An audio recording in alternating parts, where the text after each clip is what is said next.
Merhaba. Kahvaltıya 5 dakikada hazır, çok kolay ve çok nefis bir tarifim var.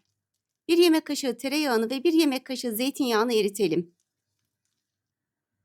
Üzerine birer çay kaşığı susam ve çörek otu ekleyip birer dakika kadar kavuralım.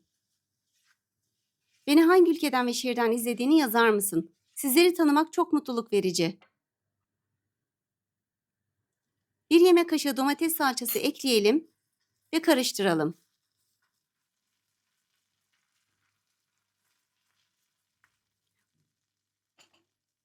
Tuz, kimyon, karabiber, pul biber koyalım ve tekrar karıştıralım. Salçayı güzel kavurmuş olalım.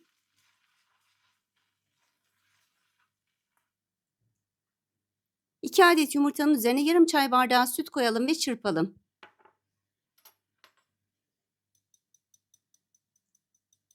Salçanın üzerine ekleyelim. Yumurtanın tam pişmesi için de karıştıralım.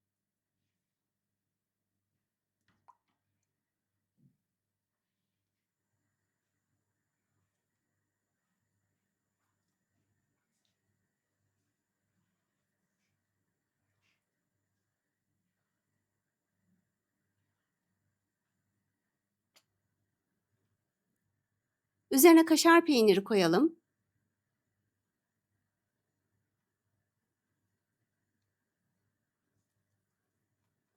Eridiğinde altını kapatalım.